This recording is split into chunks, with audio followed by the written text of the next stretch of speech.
Volume बढ़ा दे थोड़ा। नमः सिद्धेभ्यः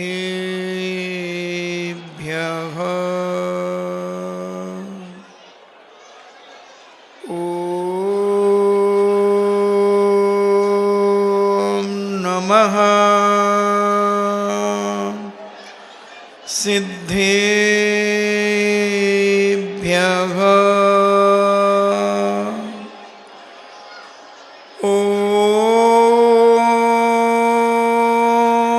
नमः सिद्धेभ्यः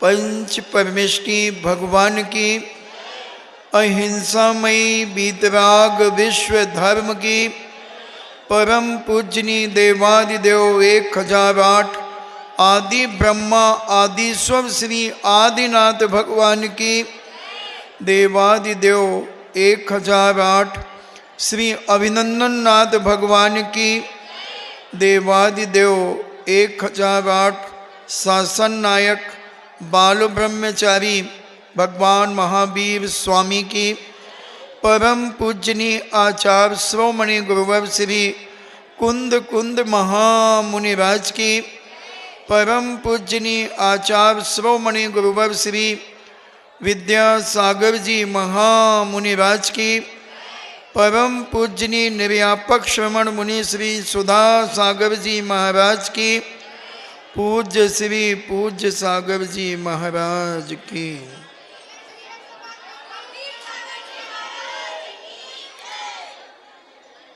चर्चा चल रही है क्रोध हमारे जीवन में बहुत हानिकारक हुआ करता है। क्रोध रूपी अग्नि सबसे पहले हमारे शरीर का नाश करती है। आप देखना क्रोधी व्यक्ति का चेहरा एक सामान्य व्यक्ति की अपेक्षा कुछ अलग ढंग का दिखता है और उसके चेहरे से देख कर के पता लग जाता, अगर कोई साइकोलॉजी जानता है या जो फेस रीडिंग करके जानता है या जो अनेक लोगों के बीच में रह कर के लोगों की विचारधाराओं को समझने की क्षमता जिसके अंदर है, वह व्यक्ति 1 मिनट में पहचान लेगा कि यह व्यक्ति बहुत ज़्यादा क्रोधी है। उसके हाव भाव, उसके पहनने का, कपड़ों के पहनने का ढंग, उसकी चाल, उसके सारे तरीके बात करने के, उन सब से एहसास होता है कि यह व्यक्ति बहुत क्रोधी है। और फिर उसकी अगर जन्म तारीख और पता चल जाती है तो उसके माध्यम से उस व्यक्ति के क्रोध की सारी चीज़ें समझ में आ जाती है। इसलिए जैनाचार्य कहते हैं मूलाचार्य प्रदीप में सकल कीर्ति महाराज कि क्रोध के समान कोई शत्रु नहीं है। और यह क्रोध रूपी अग्नि सबसे पहले शरीर को जलाती है, शरीर को जलाती है, उसके बाद प्राणों को, फिर प्राणों का घात करती है। समस्त अनर्थों को करने वाला यानी कोई भी अनर्थ व्यक्ति क्रोध में कर सकता है। ऐसा दुनिया का कोई भी अनर्थ नहीं है। अनर्थ है ना, समझते हो, जिसका कोई अर्थ नहीं हो, जिसका कोई मतलब नहीं हो, ऐसा व्यक्ति सारे अनर्थ कर सकता है। सामान फेंक दे, मोबाइल तोड़ दे, मोबाइल दीवार में मार दे, मोबाइल टूट जाए, टीवी में लात मार दे। जब कभी मैच होते हैं और जिस पार्टी का व्यक्ति समर्थन करता है वो पार्टी अगर उसके हार जाती है तो टीवी में लात मार देता है, टीवी की क्या बोलते हो, स्क्रीन टूट जाती है। मगर उस बेवकूफ़ को ये नहीं मालूम कि स्क्रीन अब लगवाएगा कौन, इसे सुधराएगा कौन। मोबाइल फेंक दिया हमने, तोड़ दिया, अब मोबाइल खरीद के कौन लाएगा, मैं खुद। तो अपने पैसे को बर्बाद करता है। पड़ोसी को पता चलेगा कि गुस्से में आकर के उसने टीवी फोड़ दी, पड़ोसी क्या विचार करेगा। रिश्तेदारों को पता चलेगा कि उसने मोबाइल, गुस्से में पति पत्नी में झगड़ा हो रहा था, गुस्से में मोबाइल फेंक दिया, दीवार में मार दिया, दीवार मोबाइल टूट गया। और हो सकता है दीवार का रंग खराब हो गया, मान लो अच्छा मकान था, डेकोरेशन अच्छा था, और उसने गुस्से में मोबाइल फेंका तो वहां एक निशान पड़ गया। अब पेंटर को बुलाएगा। क्या क्या अज्ञानता करता है क्रोधी व्यक्ति। इसलिए मेरे प्यारे भाइयों बहनों बेटियों, क्रोध करना बंद करो, गुस्सा करना बंद करो, और गुस्सा आए तो दीवार से अपना सिर फोड़ लो, 3-4 बार दो, खट खट खट, तो झट गुस्सा खत्म हो जाएगा। कई मार लेते हैं, कई वो भी कर लेते हैं। क्या करोगे, उनको इससे कोई फर्क नहीं पड़ा। ले अब तुझे शांति है, ले ले, उन्हें शांति हो जाएगी। फिर वो मान लो पति ऐसा कर रहा है तो पत्नी मूड फोड़े से कहा होते, हम वो फोड़ दो, लियो। ऐसी दशाएं होती हैं। ये क्रोध बड़ा खतरनाक है, अशुभ एवं पापोत्पादक है। अशुभ है और पाप का उत्पादन करने वाला है, और परलोक में भी दुर्गति में भेजने वाला है। ऐसा पूज्य मूलाचार प्रदीप में सकल कीर्ति महाराज इस बात को कहते हैं। क्रोध के समान दुनिया में कोई शत्रु नहीं है बंधुओं। कैसा क्रोध आ जाता देखना। सगे भाई बहन एक मां की कूख से जिसने जन्म लिया है, मां ने एक साथ 9 महीने, मान लो ट्विंस हैं, दोनों को गर्भ में रखा, 9 महीने तक जन्म दिया, खेले पढ़े लिखे सब कुछ, और शादी होने के बाद दोनों भाई बहनों की शादियां अलग अलग हो गई। अब कोई ऐसा कारण बन गया कि भाई 10-10 साल 20-20 साल हो गए बहन से राखी नहीं बंधवा रहा, उसकी शक्ल देखना नहीं चाहता, उसका नाम लेते ही घर में आग लगती है, अपनी मां से लड़ पड़ता है, मम्मी उसकी बात मत करना, बस तुम दुनिया की जो करना करो, मेरे तरफ से सब छूट है, उसको नहीं बुलाना, मेरे बेटे के जन्मदिन पर ये ध्यान रख लेना, बस उसे नहीं बुलाना शादी में।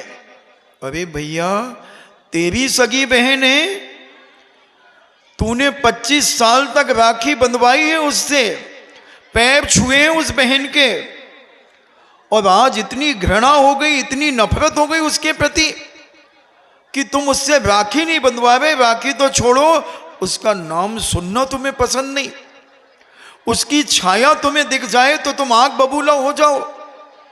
ऐसे व्यक्ति जैनाचार्य कहते हैं ये अनंतानवंदी कसाएं इनको नियम से नरक में ले जाएगी, नरक में ले जाएगी। कोई दुनिया की ताकत इन्हें बचा नहीं सकती नरक से बंधुओं। तुम्हारे लिए 6 महीने की सीमा दी है क्रोध करने की। 6 महीने के अंदर अंदर तुम बिल्कुल नॉर्मल हो जाओ जैसे पहले थे। उस व्यक्ति के प्रति अगर तुम नहीं बदलते हो तो ये अनंतानवंदी कसाएं तुम्हारी जिंदगी में चूना लगा देगी। बहुत समझने की जरूरत है। तो जैनाचार्य कहते हैं धर्म का नाश करती है, अर्थ का नाश करती है, काम का नाश करती है, मोक्ष पुरुषार्थ का नाश करती है। इसलिए जीवन में क्षमा करना सीखो। जितना तुम क्षमा करना सीखते जाओगे उतना तुम समाज में इज्जतदार बनते चले जाओगे, घर में इज्जतदार बन जाओगे, परिवार में इज्जतदार बनोगे। मोहल्ले पड़ोस कहेंगे भैया बहुत सज्जन है, कोई कुछ भी कह देता मुस्कुरा करके उस चीज को टाल देते हैं। समाज में बहुत इज्जत बनेगी। उन्नत गुणों के समूह रूप शाखाओं, पत्तों एवं पुष्पों से परिपूर्ण हुआ भी मुनि राज के लिए भी कह रहे हैं, जो श्रेष्ठ गुणों से परिपूर्ण हैं, गुणों की शाखा के समान उनके गुण हैं। जैसे एक वृक्ष का उदाहरण दे रहे हैं, जैसे एक वृक्ष में अनेक शाखाएं होती हैं, ऐसे उन्नत मुनि में, श्रेष्ठ मुनि में गुणों का समूह, गुण, इतने गुण हैं उनके, और पत्तों एवं पुष्प से परिपूर्ण है। मान लो कोई वृक्ष, शाखाएं उसकी हैं, उसमें फूल लगे हैं, पत्ते लगे हुए हैं, और अगर मुनि धर्म रूपी पवित्र वृक्ष बिना फल दिए हुए तीव्र क्रोध रूपी दावाग्नि से क्षण भर में नाश को प्राप्त हो जाता है। एक हरा भरा वृक्ष है, फल लगे हुए हैं, पत्ते लगे हुए हैं, अच्छी शाखाएं हैं, सब कुछ है, और किसी ने उसे जला दिया, उस वृक्ष में आग लगा दी, फल भी नहीं बचे, पत्ते भी नहीं बचे, शाखाएं भी नहीं बची, और पेड़ का भी नामो निशान खत्म हो गया। ऐसा ही अगर कोई मुनि अच्छी निर्दोष चर्या का पालन करता है, ज्ञानवान है, उपदेश भी अच्छा देता है, मगर क्रोधी ऐसा है, ऐसा क्रोधी है, ऐसा क्रोधी है, ऐसा क्रोधी है, ऐसा क्रोधी है कि वह धर्म से विमुख हो जाता। विमुख का मतलब क्रोध में आकर के इतना उत्तेजित हो जाता है, तो जैनाचार्य कहते हैं उसका मुनि धर्म उस वृक्ष के समान जल करके समाप्त हो जाता है। दीपायन मुनि, दीपायन मुनि इतना क्रोध कर लिया उन्होंने, इतना क्रोध कर लिया कि उनके दाएं कंधे से एक अशुभ तेजस पुतला निकला और पूरी द्वारका को जला दिया। एक आचार्य की मान्यता, दूसरे आचार्य कहते हैं कि वो क्रोध में इतने ज्यादा क्रोधित हो गए कि उनका मरण हो गया, और मरकर के वो अग्नि कुमार देव बने, और अग्नि कुमार देव बनकर के उनने द्वारका को जला दिया। क्रोध कितना खतरनाक है बंधुओं। और क्षमा, क्षमा क्रोध रूपी नागिन से हमने एक बार कहा था कि एक बार मैं आहार चर्या करके लौट रहा था, तो रास्ते में एक पोस्टर मिला, क्रोध, उसमें एक हीरो का चेहरा था, बिल्कुल ऐसा फटा फटा चेहरा दिख रहा था, क्रोध।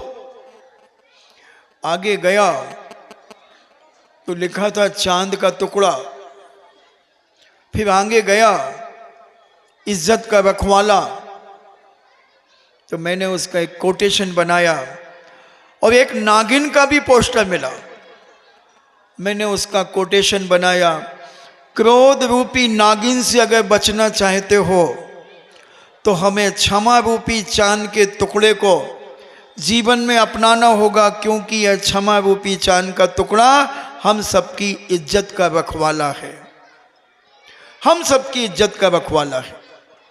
हम समझें बंधुओं, ये सारे क्रोध आदि हमारे जीवन के विनाशक है। किस बात पर क्रोध आता है ये मुझे अभी तक समझ में नहीं आता।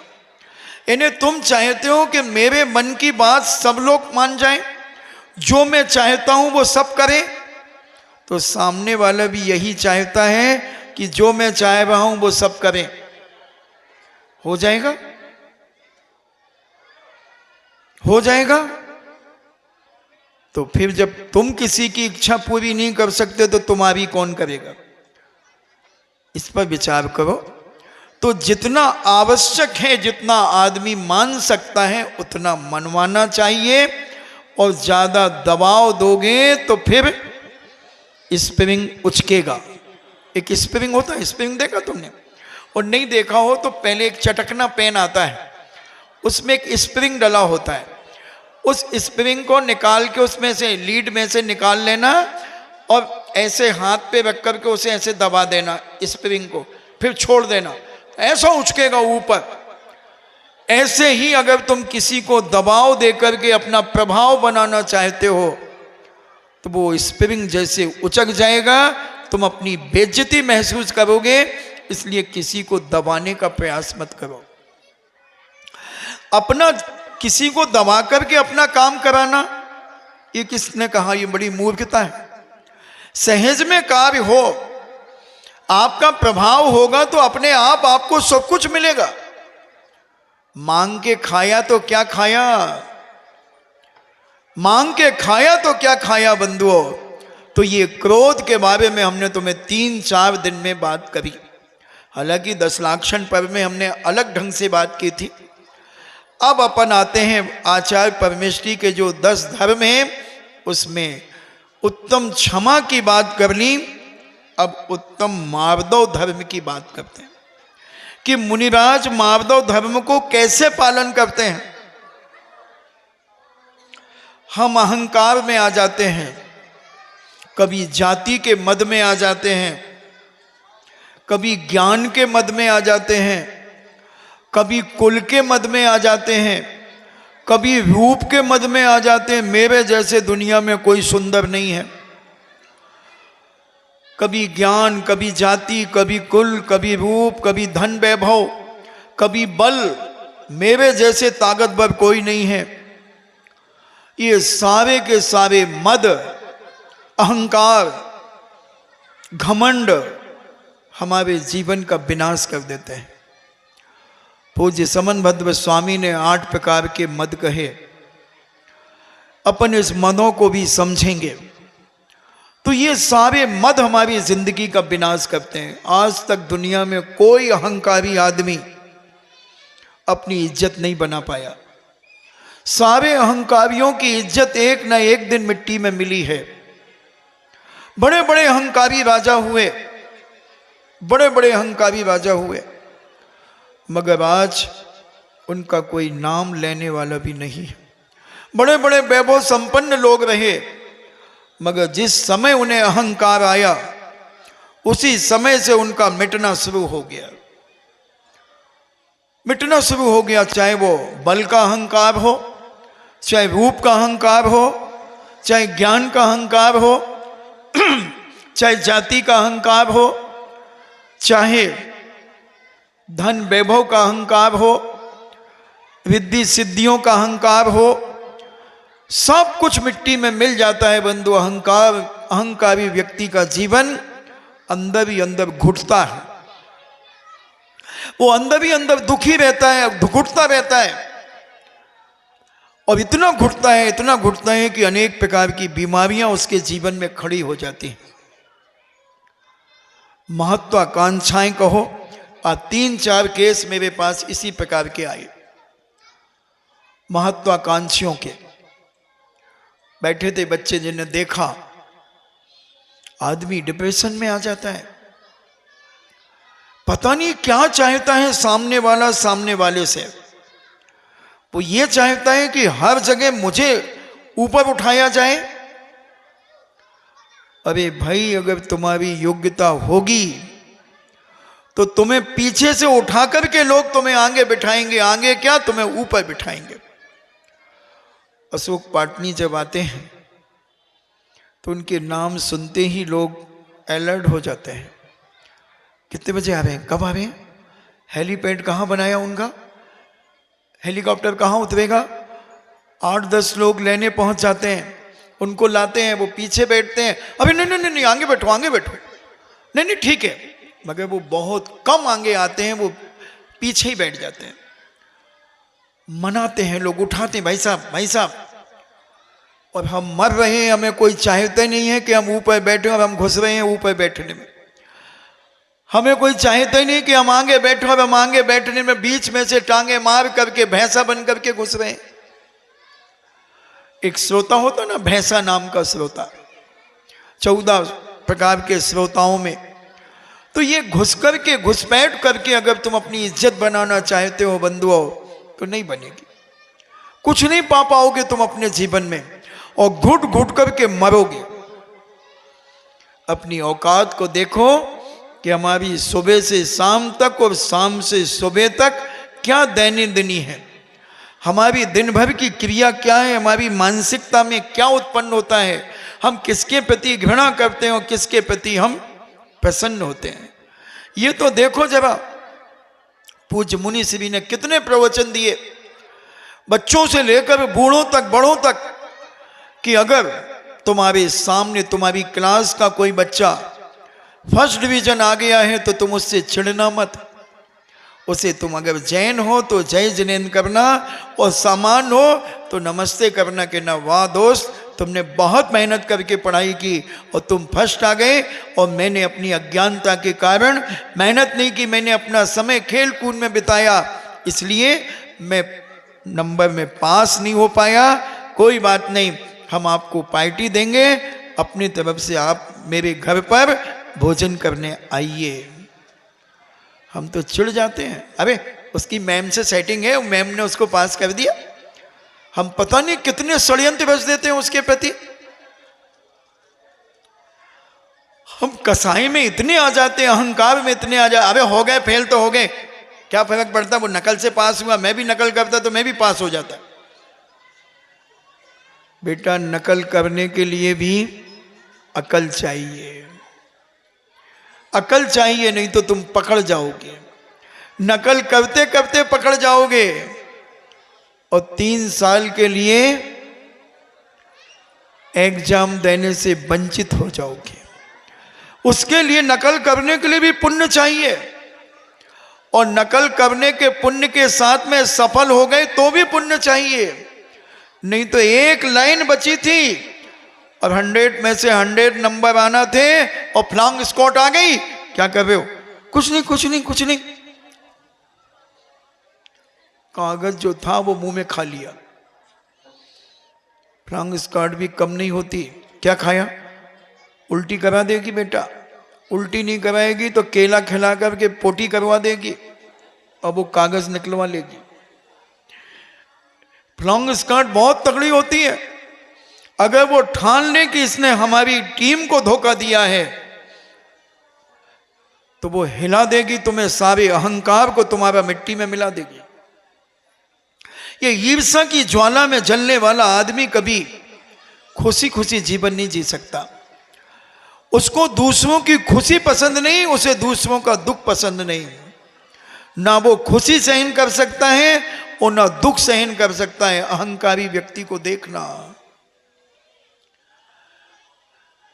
एक अहंकारी चंदेल ऐसा कुछ एक राजा हुआ है, चंगेज खां, उसे आनंद आता था किसी की वेदना पर। वह अपनी सेना लेकर के एक पहाड़ी को चढ़ रहा था और दोनों तरफ बड़ी बड़ी खाई थी। एक हाथी उसका चढ़ रहा था और हाथी का पैर स्लिप हुआ और हाथी उल्टा गिर गया और चीखता हुआ खाई में गिर गया।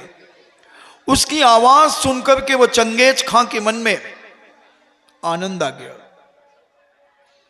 और उसने पूछा कि क्या हुआ। बोले एक हाथी खाई में गिर गया। बोले अच्छा, ये 100 हाथियों को गिराओ। उसने एक एक करके 100 हाथियों को खाई में गिराया। अब पढ़ो उसका इतिहास चंगेज खां का।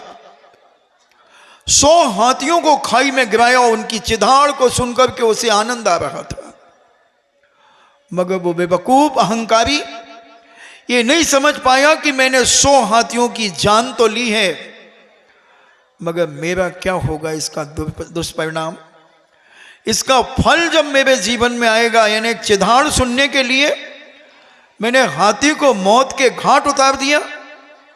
अपनी अहंकार की पुष्टि के लिए पता नहीं मानव क्या क्या कर सकता है। इन्हें मानव ना कहा जाए, इन्हें तो दानव ही कहा जाए।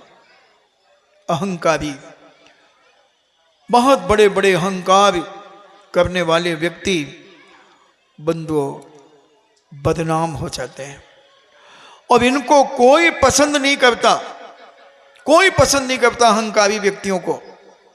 सामने कोई कुछ नहीं बोलेगा मगर उस व्यक्ति के उनके मन में कहीं इज्जत नहीं होती। वो जानते हैं कि अहंकारी है, इससे पंगा लेना अपने बस की बात नहीं है, इसलिए उसकी हाँ में हाँ मिला देंगे।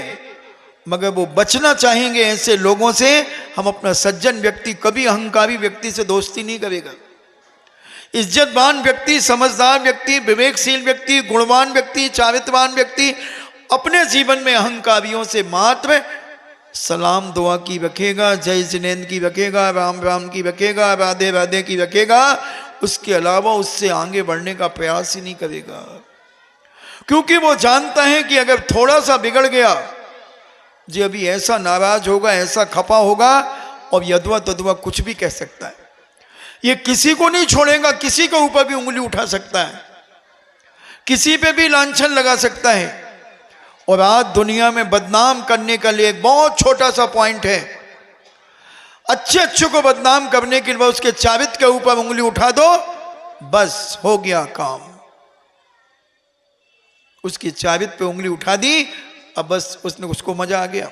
वो जानता है कि ये सही है, बिल्कुल सही है, मगर आग लगाना है उसे तो मिटाना है, इसे बदनाम करना है, तो उंगली उठा दी उसने। अब तुम किस किस की सफाई दोगे, किस किस को जाकर के तुम उसका मुंह बंद करोगे। हड़िया में तो पारा लगाया जा सकता है। हड़िया जानते, जानत हड़िया, गंजिया में, भगोनी में, हाउ तो कह दो, हाउ। जब भाई तो हम समझेंगे तुम जान गई हड़िया। सो उस पे तो पारा रख सकते हैं, मगर किसी किसी के किसके मुंह में पारा लगाओगे। तुम्हारे तो कह देगा हाँ भगवान की कसम मैं नहीं कहूंगा किसी से, वो बाहर जाके किसी को सुना देगा। देखो भाई कईयों ने तुमसे, हम तो अपनी बना, अपनी जान गया कह दी हमने तुम्हें, देखो राम दई भगवान की सौगन कहो तुम। नहीं हमने कैसी हो तो जिज्जी, तुम्हें हमारे ऊपर विश्वास नहीं है।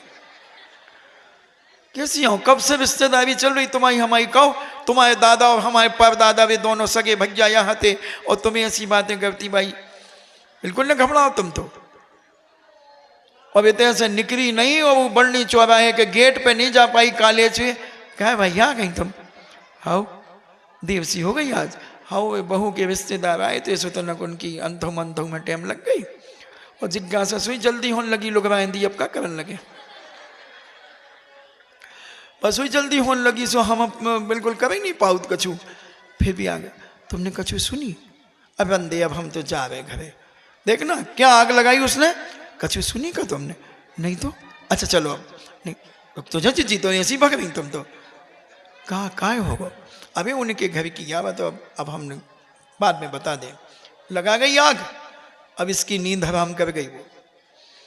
अब घुट रही भक्तांबर जी पढ़ रही, मगर के का जाने कहा है कह रही थी वे जी, उन्हें कुछ पूरी कही नहीं है। एक काम करे, हम तो जल्दी से पढ़े लेते, तुम अभी तो पढ़ो, हम जल्दी किताब में से अलग से पढ़े लेते। और पढ़ के और बा गई के घरे पहुंच गई, और कहने काय कह रही थी। अरे रन तो दे, तुम सही लगी हूँ मैं, ऐसे तो संसार में लगोइया है, अरे बता तो दो। अरे भाई ऐसे होगा, ऐसे होगा, ऐसे होगा। अब वो के घरे इमली की खटाई धरी थी, जो उन्हें बाग और मिला दे, और लाल मिर्ची और मिला दें, और बा हाँ हाँ कर जावे, और खाद जावे वो की बातें। ऐसी दशा अहंकारियों की होती है, और ये स्वयं मिटते हैं और दूसरों को मिटाने में पूरी ताकत लगाते हैं, पूरी ताकत लगाते हैं।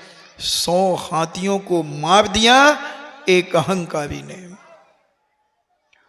अहंकारी व्यक्ति का अहंकार स्वयं डुबोता है, और दूसरों को जो उसकी संगति में आता है उसे भी डुबो देता है। इसलिए हम अपने जीवन में जैनाचार्य कहते इस मार्दव धर्म को, इस पवित्र मार्दव धर्म को अपने जीवन में संभाल करके रखें। ये मान, ये अहंकार, ये अभिमान हमारी जिंदगी को मिटा देगा। अभिमानी व्यक्ति का चेहरा भी बंधु अलग हो जाता है। अभी हमने क्रोध की बात कही थी कि क्रोधी का चेहरा, अब अभिमानी का चेहरा देखना, वो झुकता ही नहीं, वो झुकता ही नहीं, वो नीचे देखना ही नहीं चाहता, वो सबको कुचलना चाहता है। जो मेरे सामने आएगा मैं उसे कुचलूंगा, उसे नीचा दिखाऊंगा, अपना गुलाम बनाऊंगा उसे। अपनी तारीफ सुनना चाहता है अहंकारी व्यक्ति। दूसरों की तारीफ उसको पचती नहीं, उसे गैस बनती है।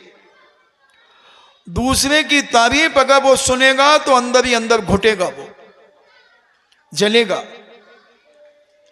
और चिढ़ेगा। जिस व्यक्ति की सगे की वो तारीफ नहीं सुन सकता, तारीफ नहीं सुन सकता, चिढ़ेगा उससे। एक थाली में खाने वाली व्यक्ति की प्रशंसा नहीं सुन सकता, वो उससे भी चिढ़ेगा। यहां तक कि अगर पत्नी की प्रशंसा पति से कर दी जाए तो पति चिढ़ सकता है, और पति की प्रशंसा पत्नी से की जाए, पत्नी की प्रशंसा पति से की जाए तो दोनों में झगड़ा हो जाए। क्या सुना के आ गई तेरी वो बहुत तारीफ कर रहा था? क्या अपना अपने मियाँ मिट्ठू बन के आ गई? क्या सुना के आ गई? कोई नहीं, मैंने तो कुछ नहीं सुना है। तो वो तो बहुत तेरी तारीफ कर रहा था। सो ऐसे हमारे पास गुण हैं, सो कर रहा हो तो हाँ गुण हैं, बड़ी आई गुण वाली। अब होने लगी लड़ाई। तो ये सुन नहीं सकते तुम? अरे कान मिले सुनो, तुम्हारा क्या जा रहा है? अच्छी चीजें सुनने के लिए कान मिले हैं, सुन लो ना। गुणों की प्रशंसा ऐसे ही होती है, गुण सुख प्रमोदम। गुणी व्यक्तियों को देख करके प्रमोद उत्पन्न होना चाहिए, मगर हमें तो कसाई उत्पन्न होती है, हमें तो घृणा उत्पन्न होती है।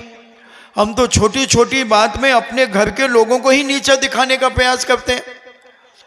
भाई बहन को नीचा दिखाना चाहता है, बहन भाई को नीचा दिखाना चाहता है, पिता सबको नीचा दिखाना चाहता है, और सब मिलकर के पिता की इंसल्ट ही करना चाहते हैं। यानी ये जमाना क्या चाहता है, मुझे अभी तक जमा नहीं है जमाना। ये जमाना क्या चाहता है? अहंकारी व्यक्ति तो कई प्रकार के अहंकारी होते हैं। एक को केवल इतना ही अहंकार था, उससे कुछ कहो हाँ मुझे मालूम है। अबे तुम्हें मालूम है उसका मर्डर? हाँ मुझे मालूम है उसका मर्डर हो गया। अरे तुम्हें मालूम है वो उसके, अरे हाँ उसके यहाँ चोरी हो गई, मुझे मालूम है। हर चीज में वो कहे मुझे मालूम है, मुझे मालूम है। उसका दोस्त कहता है अच्छा बेटा मैं देखता हूं तुझे। और उसने अपने घर में एक जानवर को चढ़ाया, बड़ा जानवर था, उसे चढ़ा करके वो बाथरूम में ले गया और अपने दोस्त का उसने निमंत्रण किया दोस्त का, और बाथरूम में जानवर को गोली मार दी। और दोस्त के आने के आधा एक घंटे पहले उसने उसे गोली मार दी। दोस्त आया, टेबल कुर्सी पे बैठा, बोले पहले मुंह हाथ धो ले आप तो। और वो कुर्सी में बैठा है जिसने निमंत्रण किया था। और वो दोस्त जैसे ही बाथरूम में गया, गेट अरे हाँ मुझे मालूम है उस बाथरूम में एक जानवर मरा हुआ पड़ा है। मात्र कितना अहंकार की पुष्टि करने के लिए उसने अपने घर में एक जानवर की हत्या कर दी। अहंकारी व्यक्ति अपने अहंकार को पुष्ट करने के लिए क्या नहीं कर सकता, क्या नहीं कर सकता। दूसरों के कपड़े पहन करके अपनी रहीसी दिखा सकता है, और भोली भाली लड़कियों को अपने चंगुल में फंसा करके उनके चरित्र को भ्रष्ट कर सकता है। आज यही हो रहा है। दूसरे की गाड़ी, दूसरे के कपड़े, दूसरों के पैसे, और एक अहंकारी व्यक्ति दूसरी भोली भाली सज्जन बालिकाओं को अपने चंगुल में फंसाकर उनके साथ दुराचार करके उनकी हत्या कर देता है। विचार करना, समझना, क्योंकि पापियों के पास पाप करने का दिमाग बहुत तेज होता है। अहंकारी व्यक्ति की बुद्धि अलग चलती है, क्योंकि उन्हें इज्जत का कोई ख्याल नहीं होता, उन्हें मर्यादा का कोई ख्याल नहीं होता, बदनामी का कोई गम नहीं होता। उनका तो एक ही उद्देश्य होता है, ये सज्जन है, इस सज्जन को दुर्जन बनाना है मुझे, बस। मैं तो दुर्जन हूं, मैं तो पापी हूं, मगर ये सज्जन क्यों है, ये पापी क्यों नहीं है, इसे पापी बनाना, इसे दुर्जन बनाना है, मेरा काम है। पूरी कोशिश करेगा, साम दाम दंड भेद की नीति अपनाएगा और लुभाएगा, लुभा करके उसे बदनाम करेगा, उसका विनाश करके खुशियां मनाएगा। मैंने फंसा दिया, मैंने उसे मिटा दिया। तो जैनाचार्य कहते हैं अभिमान का अभाव होना ही मार्दव धर्म है, अहंकार का समापन होना ही मार्दव धर्म है। उत्तम जाति, कुल, रूप ऐश्वर्य, ज्ञान, लाभ, शक्ति से युक्त होने पर भी मद का अभाव होना, ये दूसरों के द्वारा परिभव के निमित्त उपस्थित किए जाने पर भी अभिमान नहीं करना, नहीं होना, ये मार्दव धर्म कहलाता है। देखो भाई, एक उठी सो सब उठन लगती, काय उठ रही तक और रुक जाओ 10-5 मिनट, कौन सी ट्रेन या छूट रही तुम्हारी?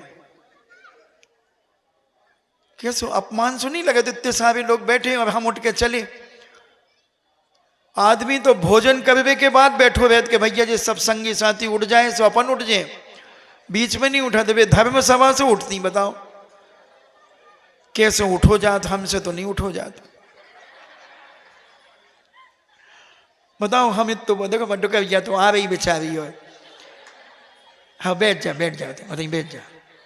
अजय पुरानी यहाँ से पुरानी बहुत दौड़ती थी। अरे 1993 में तो ऐसी भगत थी जो डुकरिया गई को कुछ हिसाब ही नहीं है। भले यूजलेस, अब नहीं है यूजलेस, बाबे बहुत करिया है। आओ हमारी तो सब बुजुर्गों से भी दोस्ती, हमारी तो सबसे है। हाँ बैठी बा बैठ, कर ले तुम। तो ये मार्द और ये अहंकार हमारे जीवन का बंधु विनाश करना। आज 7:10 पे प्रवचन शुरू हुआ है। अब बोलो हम कितने बजे तक बोले बताओ? कब तक बोले? 8 तक। 1 घंटा को तो प्रॉमिस है हम आओ। अच्छा कौन कौन 7:15 तक चाहता है और कौन कौन 8 बजे तक चाहता है? हाथ उठाइयो तनक। जे कब तक के आए? 7:15 के 8 के? 8 के। कमलेश पहलवान ने कह दी 808। अच्छा आज भी वहां है तो वो हफ्ता ले अभी आए हुई हैं बहुत सारे जने। खैर समझे ये मार्दव धर्म बंधु, अपन देखें कि कहीं हमारे अंदर ईगो तो नहीं टकरा रहा है, कहीं हम अहंकार में आकर के स्वयं की बेइज्जती तो नहीं करा रहे हैं, दूसरों की हाँ में हाँ मिलवा करके हम अपना मजाक तो नहीं उड़वा रहे हैं। ये खोज करना चाहिए, सज्जन व्यक्ति को इसका बहुत परीक्षण करना चाहिए। और कभी किसी से अपेक्षा रखो ही मत। उपेक्षा उसी व्यक्ति की होगी जो व्यक्ति किसी से अपेक्षा रखेगा। अपेक्षा क्यों रखना? हम क्यों किसी से अपेक्षा रखें, क्यों इच्छा रखें किसी से? हम अपनी योग्यता को बढ़ाएं, हम अपने पुरुषार्थ को बढ़ाएं, हम अपने पुण्य को बढ़ाएं कि लोग हमसे अपेक्षा रखें, हम दूसरे से अपेक्षा न रखें। तो हमारी कभी उपेक्षा नहीं हो सकती बंधुओं। उपेक्षा उन्हीं की होगी, अपमान उन्हीं का होगा जो दूसरों से कुछ चाहते हैं, जो दूसरों से बनना चाहते हैं, दूसरों के तवे पर अपनी रोटी सेकना चाहते हैं। उन व्यक्ति की उपेक्षा होगी। और जो चाहते हैं कि मेरे तवे पे जो चाहे आके सेक ले, मुझे कोई फर्क नहीं पड़ता, उसकी उपेक्षा नहीं, क्योंकि वो अपेक्षा नहीं करता, वो देना चाहता है, लुटाना चाहता है। और जो केवल लेना चाहता है और मैं करता है, मैं, या तो वो बकरी बनेगा या बकरी बना था सो मर कर के थोड़ा अच्छा काम किया होगा तो मनुष्य बन गया, या फिर बकरी बनने की तैयारी कर रहा है। प्रैक्टिस तो करनी ही पड़ती है, हर चीज की प्रैक्टिस होती है। तो वो मैं ऐसा, मैंने कुछ नहीं किया, मैंने ये नहीं किया, मैंने वो नहीं किया, तो मैं समझ जाता हूं ये बकरी की पर्याय से आया है, या तो फिर जाएगा। दो में से कभी एक ना एक तो होगा ही होगा।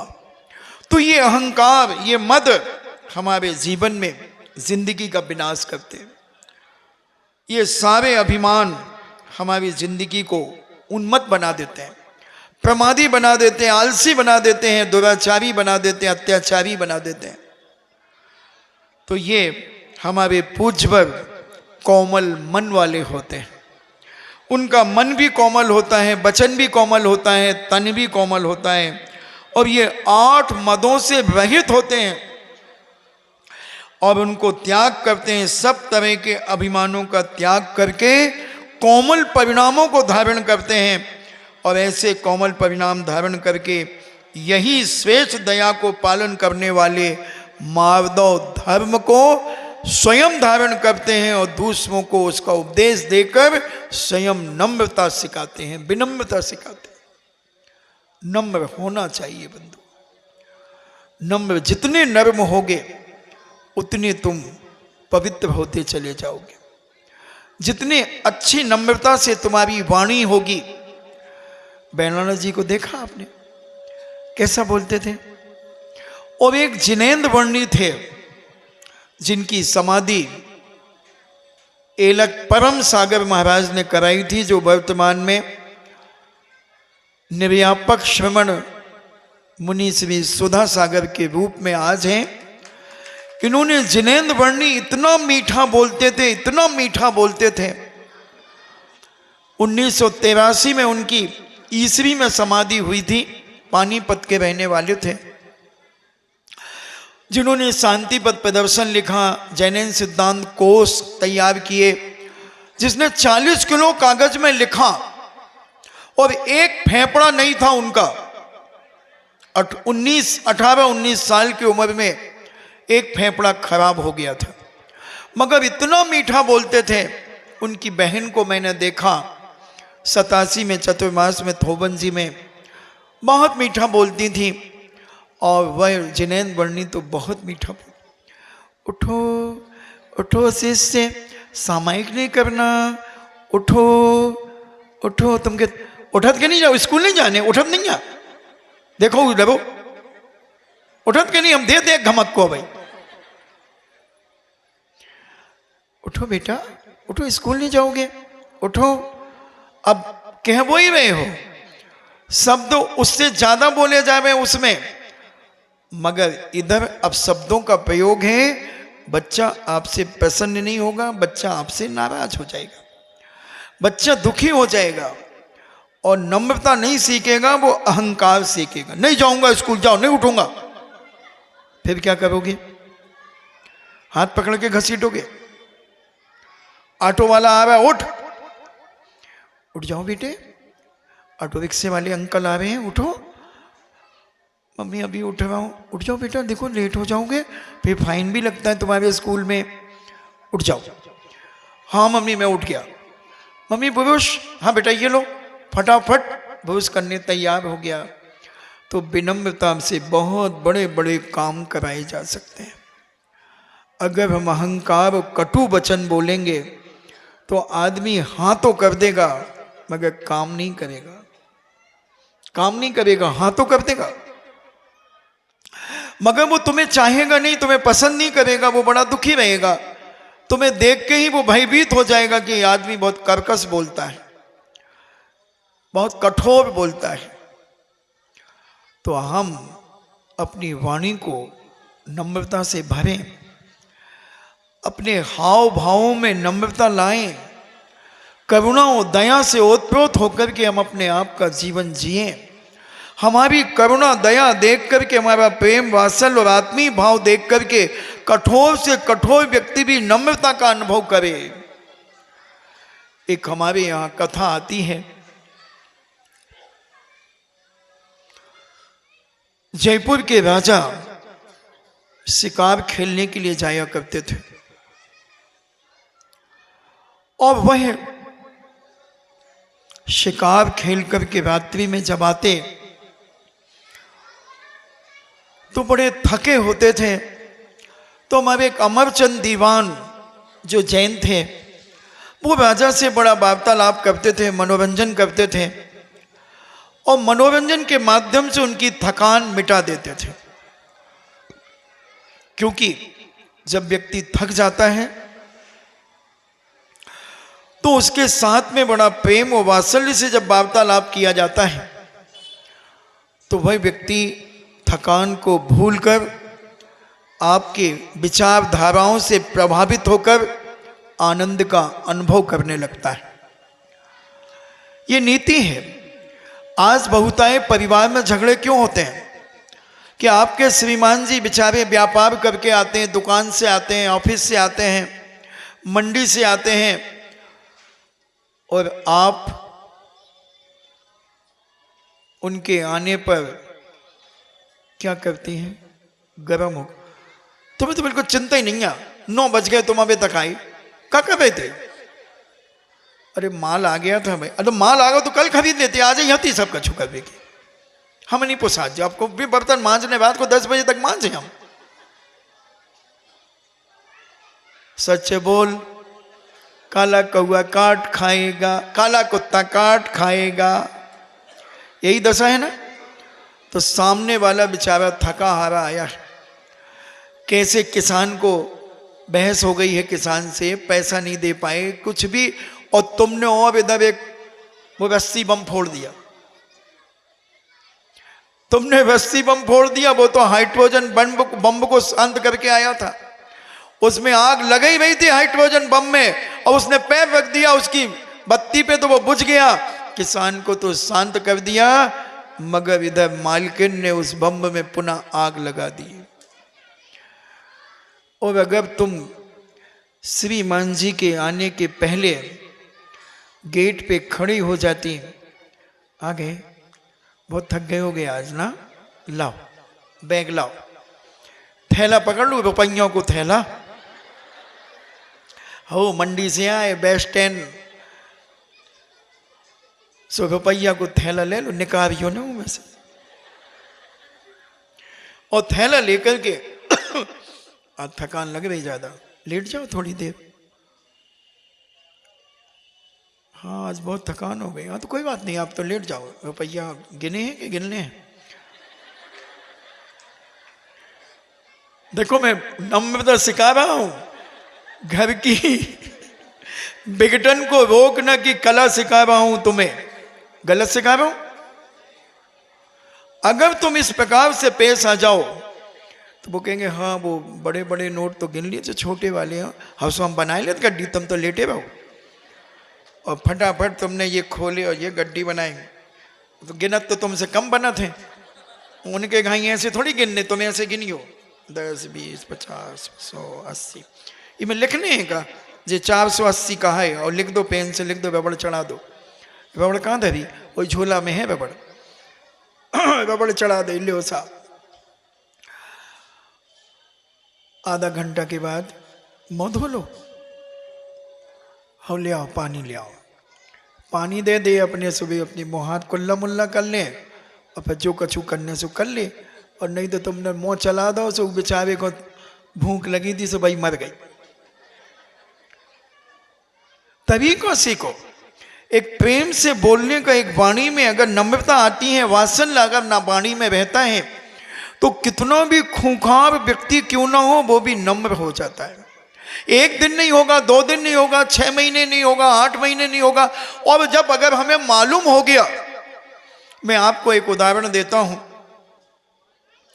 कि तुम्हें मालूम है कि किसी वैद्य जी ने आपको कहा कि देखो आपकी जो बीमारी है वो नीम से जाएगी, आपको 1 गिलास नीम का जूस रोज पीना पड़ेगा, बीमारी बिल्कुल चली जाएगी, गारंटेड दवा है। अब मैं आपसे पूछता हूं, 6 महीने तक आपको नीम का 1 गिलास काढ़ा पीना है, आप कब तक मुंह बना करके पिएंगे? 1 दिन, 2 दिन, 3 दिन मैंने पिया है, 1.5 महीने तक मुझे आचार्य श्री ने इतने बड़े गिलास का काढ़ा, नीम का काढ़ा मतलब नीम का जूस, इतने बड़े गिलास में रोज 1990 में 6 साल मुझे मलेरिया बुखार रहा, तो आचार्य जी ने एक बार कहा, 3 साल उस समय हो गए थे, और बोले गंभीर सागर अगर स्वस्थ होना है तो तुम्हें नीम का काढ़ा पीना पड़ेगा, पी लोगे?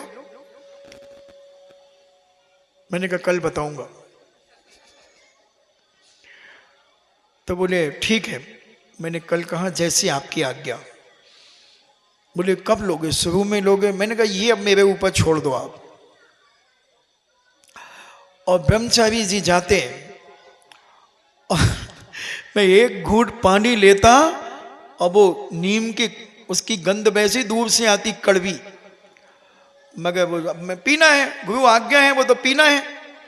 तो हम पूरा पात्र हमारा भर देते वो, और हम एक नजर उसको देखते हैं और पात्र को मुंह में लगाते और गट गट गट गट गट गट गट गट। एक दो दिन तो थोड़ा अटपटा लगा, और चौथे पांचवें दिन से उसके बाद मैं फट से फिर एक कटोरा दूध पीता और बस पीता गया। हालांकि नहीं हुआ मलेरिया ठीक, 6 साल के बाद हुआ। ये 3 साल के बीच की घटना है। जब तुम्हारे ललितपुर आया 1993 में चतुर्मास में, तब मलेरिया ठीक हुआ। 6 साल के अंदर यहीं बैठता था कुआं वाले कमरे में। तो हमने विचार किया उस समय कि अब ये काढ़ा पीना है तो मुंह बना करके क्यों पीना, प्रसन्नता से पियो, आनंद से पियो, जी भर के पियो। उसी प्रकार तुम्हें अगर मान लो 6 महीने तुम्हें पीना है तो तुम मुंह बना करके कैसे पियोगे, प्रसन्नता से पियोगे। 2-4 दिन, 8 दिन, 10 दिन के बाद तुम पीना शुरू कर दोगे, प्रसन्नता आ जाए। उसी प्रकार मान लीजिए तुम्हारी पत्नी नीम के कड़वी है, नीम के समान कड़वी है। देखो बुरा मत मानना भैया, अगर को बुरो लगे तो बुरो खा लियो तनक। अब इनको भी पलटा देंगे तो अपन तो पलटाने में मास्टर हैं। जैसे वे पल्लेदान नहीं पीठ में लेके आते, पलटा देत बुरा होते, पलटा देते होते, सटका देत, अपन भी बैठे बैठे सब सटका देंगे। तो मान लीजिए तुम्हारी श्रीमती जी ऐसे नीम के जैसे कड़वी हैं, उनसे कुछ कहा नहीं, अबे भन बनानी, ठीक। अब तुम्हें मालूम है कि हमें इनके ही साथ जिंदगी निभाने हैं। देखो बेचारे 4-6 जने तो मुंह हिला रहे कि अब निकालने ही है इनके संगे जिंदगी। तो अब कब तक तुम लड़के निकालोगी, गुस्सा करके निकालोगी, बड़बड़ा करके निकालोगे, कब तक निकालोगी? ठीक है, वो जो चाहती वो पहले ही से कर दो, खुश रहना चाहिए। अगर तुम्हारे जो श्रीमान मान लो कड़वे हैं, जो निबोरी जैसे हैं, ऐसे कड़वे हैं ये, तो तुम्हें मालूम है कि इनकी आदत क्या है, और जिंदगी नहीं के संगे निकालने भगमग न जज्जो कौन हूं। देखो हम तो कहना आती है, कह दिए भैया बीच में को कि हमारा तो पक गो दिमाग, हम तो महाराज जी अब हाँ आरिका बनने हो तो चली जज्जो, ई में कछु दोष नहीं है। तो तुम ये मानो कि ये नीम की निबोरी हैं, कड़वी हैं, घी शक्कर से अभी खेहो सो कड़वी लगे। घी शक्कर का मतलब कितनी भी इनकी सेवा कर लो, इनकी हाँ में हाँ मिला लो, इनके कपड़ा धो के धर दो, प्रेस कर दो, न समय पे नाश्ता दे दो, रोटी दे दो, सब कछु दे दो, फिर भी इन्हें नुक्ताचीनी करने ही है। अब तुम वहां सपोर्ट कर रहे। अब ये तुम्हें मालूम हो गया कि इनका काम है इन्हें तो तुम्हें नीचो दिखाऊने कैसा हुआ है, तुम्हारी इंसल्टी करने, बेइज्जती करने, समझ गई ना। सो अपन को मालूम ही है कि इनको इतने बजे जो लगत, इतने बजे इन्हें रोटी की थाली चाने, जे कपड़ा पहनने, सो पहले ही से धर दो ना, सो अपने आप में शांत रह जाए। अब बोले से काय तो मैंने तो कही थी कि जे कपड़ा हम पहने यही तो निकाले हमने, अब काय को चिल्ला रहे, शांत रहो तनक। हाँ तुम भी कोई कम थोड़ी आओ, तनक आंख दिखा दें कर।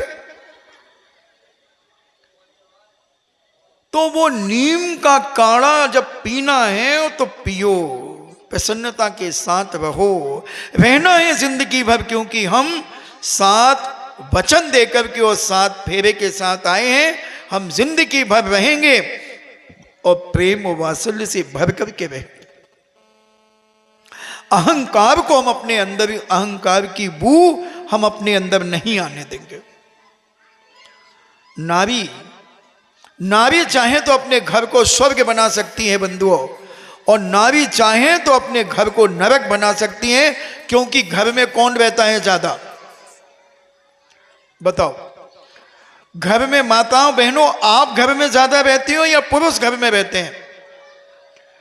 ये कोरोना में 1-1.5 साल नाक में दम कर दो इन्होंने तुम्हारे को, जो बनाओ वो बनाओ, जो भजिया बना दे कहूं, जो डोसा बना दे कहूं, जो बना दे, खा खा के मुदल्ला हो गए। कोरोना में कितनो परेशानी हो गई थी, घर में पुरुष रहता था। तो पुरुष को तो बाहर ही रहना चाहिए, धंधे पानी के लाने, नहीं तो आवारा हो जाओ। और नारी को घर में रहना चाहिए, क्योंकि घर की मालकिन वो है और बाजार का मालिक पुरुष है। दोनों मालिक मालकिन हैं। बहुत शांतिपूर्वक अपना जीवन जियो। फिर देखो घर स्वर्ग न बने तो कहना, तो घर में नारी ज्यादा रहती है, उसका अधिकार घर पे है। कैसे मैनेज करना हमें अपने घर को, और किस तरीके से सबको सुख शांति से परिपूर्ण करके उनका जीवन सुख में बनाना, ये प्रत्येक माँ बहन बेटी का कर्तव्य होता है। सबका कर्तव्य अगर तुम ठान लो तो तुम सब कुछ कर सकते हो। थोड़ा सा अपना अहंकार खुटिया पे टांग दो। जैसे जीवा में कोट मोट उतार के टांग दे, कहूँ केवाड़ी पे टांग दे, कहूँ खुटिया पे टांग दे, कहूँ समझदार हो तो हैंगर में लगा के वो अलमारी में लटका दे। अब वो उससे साफ आप कर लेते कि भैया कल सोई पहनने जोई। टांगत तो कहूँ न कहूँ है। ऐसी आप अपना अहंकार अगर खूंटे पे टांग करके घर में प्रवेश करें, पुरुष भी और महिला भी, तो मैं कहता हूँ अहंकार खत्म और वात्सल्य प्रेम और विनय से तुम्हारा घर भर जाएगा। हम विचार करें, तुम्हारी ने हमारी 8:05 पे छोड़ने देते, बस 2-3 मिनट और रह गए बस। देखो हमारे कस्टमर तो अवेल आ रहे। देखो कितो चाहत हमारे प्रवचन को। सुबह चली आऊँ भी कहती चलो 10 ही मिनट को सुनने मिल जाए। कहो बात तो दुकान के रुपया किन के आई हुई है। देखो ललक तो देखो कि 10 ही मिनट मिल जाए, और न मिले तो जिनवाणी स्तुति करवे तो मिल ही जाए। तो 4 जने देख लें सो कि गई तो थी प्रवचन में और जिनवाणी में मिली थी। कोई बात नहीं, कोई बात अच्छो है, करो कछु तो करो कम से कम। थोड़ो तो अला है हमें। अब काले अब एक बाई कह रही थी, हमने कही तुम पेपर दे अभी नहीं आई। कहने महाराज जी हम उस समय चले गए थे संजा खो। हमने कबे कहने लगे जब तुम व्यवधा की बता रहे थे, सो जब ही निकल गए थे हमने कहा अच्छी पेपर देनी थी। सो कहने लगी हमें तैयारी नहीं होती हमारी। आज पेपर हुआ, स्वास्थ्य लाभ मुद्राओं का पेपर इसी पंडाल में हुआ। बहुत जल्दी उसकी प्राइस बटेगी। देखो आगे भक्तांबर पड़े आए हुए कहा गप्पों में बैठे थे। अच्छा कोई बात, जब जागे तब सवेरा। इनको भंसवाया होगा तो अपन समझें। कल माधव धर्म की चर्चा अपन और सुनेंगे, समझने का प्रयास करेंगे। बंधुओं हम तुम्हें ग्रंथों की बड़ी बड़ी बातें भी सुना सकते हैं, मगर मैं जानता हूं कि तुम अगर हम ग्रंथों की बातें, पूज्य कुंदकुंद स्वामी की बात अगर हम आपसे करेंगे, हम समनभद्र स्वामी की बात आपसे करेंगे, तो आप क्या करोगे? अपने अपने उठ को घर चले जाओगे। इसलिए हम आपको आपकी भाषा में समझाने का प्रयास करते हैं कि आपकी भाषा को समझाएंगे तो आपको बहुत जल्दी समझ में आएगी। हमारे आचार्यों ने कहा कि जो जैसा व्यक्ति हो उसकी भाषा में अगर तुम समझाओगे, अनार्यों की भाषा में है तो अनार्यों की भाषा में समझाओ। अगर कोई विदेशी आ जाएगा तो हमें विदेशी भाषा में ही उससे बात करना पड़ेगी। अगर हम उसके सामने हिंदी बोलेंगे, संस्कृत बोलेंगे, तो वो उसके सिर के ऊपर से निकलेगी। वो मात हमाओ थू तब देखत रहेगा जी का है बोलत। तो इसलिए जैसा व्यक्ति हो, हम तो इसलिए मैं कहता हूं जैसी देवी वैसी पूजा। पूजा 3 प्रकार की, छोटी बड़ी मझोल।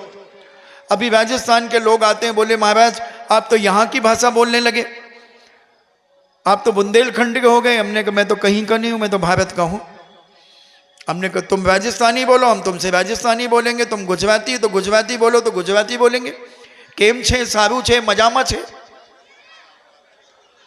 तो उसमें क्या है, भाषा का ज्ञान तो होना ही चाहिए। तो इसलिए हम अपने आप को बहुत सरल विनयशील बनाने का प्रयास करें, तभी बंधुओं हमारे जीवन में कुछ अंशों में ये माधव धर्म प्रवेश करेगा। नहीं तो तुम्हारी दृष्टि में माधव धर्म 10 दिन का, और हमारी दृष्टि में एक क्षण भी बिना माधव का न जाए। ऐसी मंगल भावना के साथ जिनवाणी स्तुति। जिन वाणी के ज्ञान से सूझे लोकालोक, सो वाणी मस्तक धरूं सदा देते हूँ धोख। हे जिन वाणी भारती, तो है जपो दिन रैन, जो तेरो शरणा गहे, सो पावे सुख चैन। देव भजो अरिहंत को, गुरु सेवा निर्ग्रंथ, दया धर्म पालो सदा, यही मोक्ष का पंथ। देखिए, अभी भी जो व्यक्ति पुस्तक लेना चाहते हैं स्वास्थ्य लाभ मुद्राओं की, तो वो अभी भी प्राप्त कर सकते हैं। आप अपने घर में उसे पढ़ करके उनको सीखें, और अपने अड़ोस पड़ोस सफर आदि में किसी को आवश्यकता हो तो उस मुद्रा का प्रयोग कराएं। 9 बार नमो का फिर से पढ़ लो, जो ने पढ़ लो हो सो फिर से पढ़ लो, हम भी पढ़ रहे।